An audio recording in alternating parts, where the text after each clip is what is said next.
Bagian 15. Cinta Sejati Majnun. Setelah meninggalkan Naufal, Majnun merasa bagaikan seorang bocah kecil yang tak memiliki ibunya.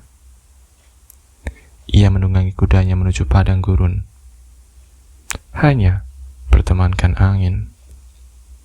Dengan suara yang rusak karena kesedihan, ia bernyanyi untuk dirinya sendiri tentang ketidaksetiaan Naufal, menceritakan takdirnya kepada api unggun perkemahan dan karavan-karavan yang telah ditinggalkan begitu ia melewatinya. Tiba-tiba saja ia melihat sesuatu yang bergerak di kejauhan. Begitu ia dekati, ternyata ia melihat 2 ekor rusa yang terjebak dalam sebuah perangkap,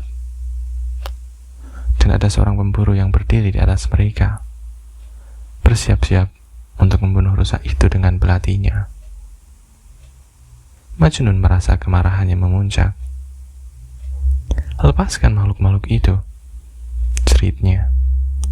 "Aku hanyalah orang asing di wilayah ini, jadi aku adalah tamumu. Bukanlah tindakan yang sopan bagi sang tuan rumah untuk menolak permintaan tamunya. Nah, lepaskan simpul itu dari leher mereka dan bebaskan mereka.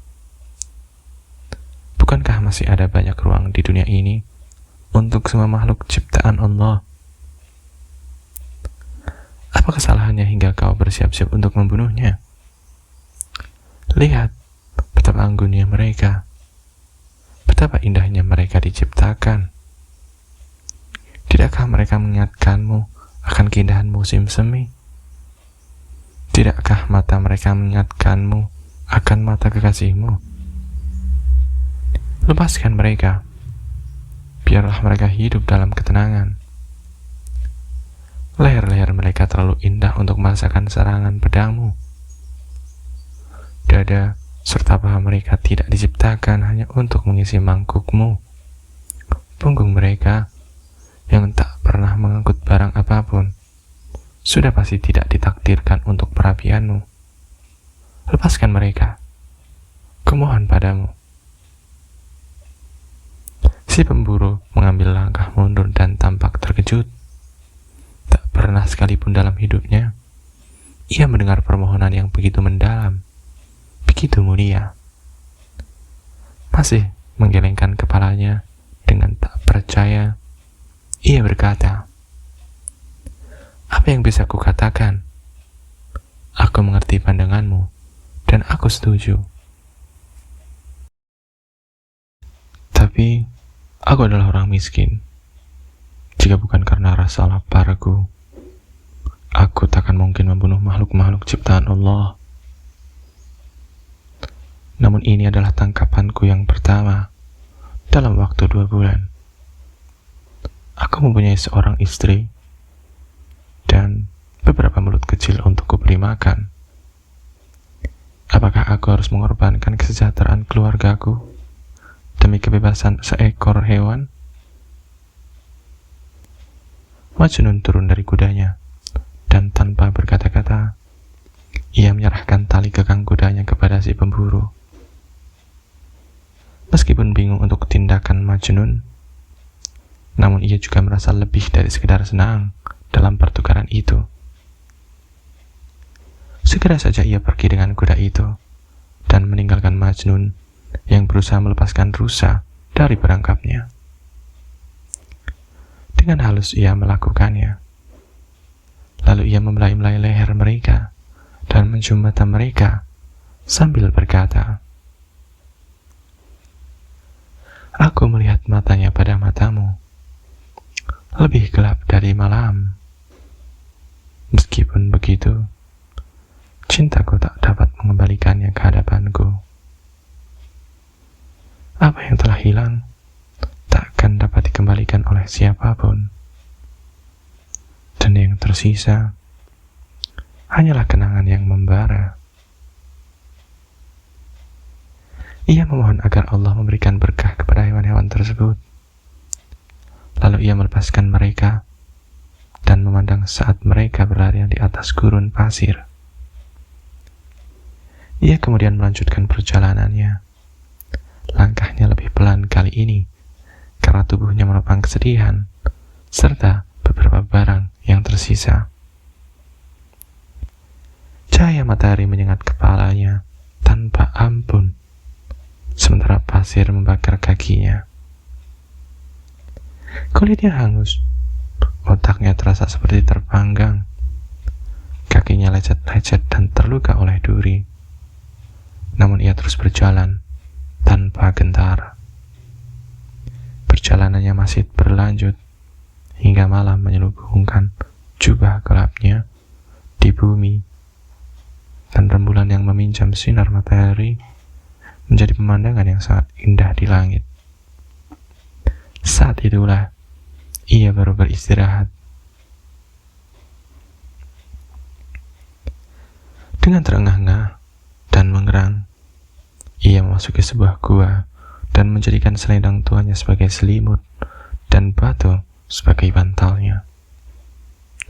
Lalu ia membaringkan tubuhnya, dan saat berjuang untuk bisa tidur, ia membaca buku kehidupannya, yang halaman demi halamannya lebih gelap daripada malam.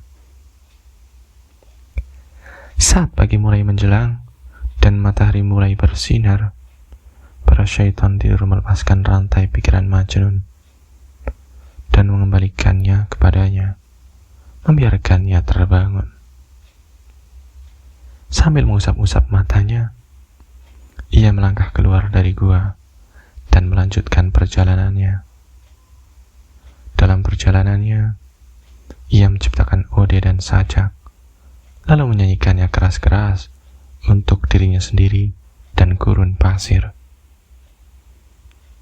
Kemudian, menjelang sore hari, Majnun kembali bertemu dengan seorang pemburu. Pria ini telah berhasil menjebak rusa jantan dalam perangkap dan sedang bersiap-siap untuk menggorok lehernya. Darahnya mulai mengucur. Lalu Majnun berlari menuju si pemburu dan berteriak, "Kau monster yang kejam! Memalukan sekali. Bagaimana caramu menindas yang lemah dan tak berdaya? Biarkan makhluk ini pergi, agar ia bisa menikmati apa yang tersisa dari hidupnya. Tidakkah kau memikirkan kawanan makhluk ini? Anak-anaknya yang sedang menunggu ayahnya kembali pulang. Apa yang akan dikatakan oleh isi rusa betina? Andaikan ia bisa berbicara, ia pasti akan mengutukmu.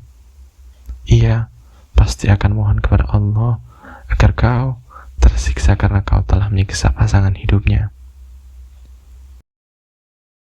Tidakkah penderitaan makhluk-makhluk yang kau siksa berarti sesuatu bagimu? Coba kau tempatkan dirimu pada rusa jantan itu. Bayangkan dirimu sebagai korban dalam perangkap, dan rusa jantan itu sang pemburu yang sedang bersiap-siap untuk membunuh. Bagaimana perasaanmu?" "Aku tak melakukannya hanya sekedar untuk membunuh," kata si pemburu sambil menurunkan belatinya. "Aku membunuh demi keselamatan diriku, agar aku bisa menghidangkan makanan di meja makanku. Jika kau bersedia, aku akan menjual rusa jantan ini kepadamu."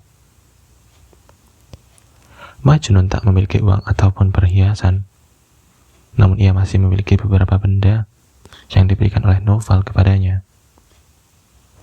Ia mengeluarkannya dari tas dan memberikannya kepada si pemburu, yang merasa sangat senang dengan pertukaran itu.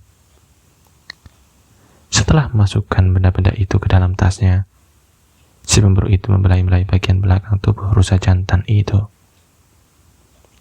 Tersenyum kepada Majnun, lalu pergi menuju bukit pasir. Ketika si pemburu telah pergi, Majnun datang mendekati si rusa jantan dan mulai membelai-belainya dengan halus, seperti seorang ayah yang membelai anaknya. Lalu ia mulai berbisik di telinga rusa jantan itu, "Kau sama sepertiku, telah terpisah dari yang kau cintai. Tak perlu khawatir karena kesedihanmu telah berakhir. bisa kembali kepadanya dan berbaring pada bayangannya, tempat di mana seharusnya kau berada. Dan jika dalam perjalananmu kembali kepada kekasihmu, kau bertemu dengan kekasihku, sampaikan pesanku ini kepadanya. Setiap angin yang berhembus membawa aromamu kepadaku. Setiap burung yang bernyanyi menyebutkan namamu kepadaku. Setiap mimpi yang muncul membawa wajahmu kepadaku. Setiap tatapan yang tertuju ke wajahmu meninggalkan jejaknya kepadaku. Aku adalah milikmu. Aku adalah milikmu. Entah kau jauh ataupun dekat. Kesedihanmu adalah kesedihanku. Semuanya milikku, dimanapun kau berada. Sambil mengucapkan kata-kata itu, Majnun melepaskan ikatan si rusa jantan dan melepaskannya. Lalu ia melihat rusa jantan itu menjauh, begitu gembira akan kembali bergabung dengan kawanannya. Jauh di atas langit, karavan malam telah kembali dari perjalanannya.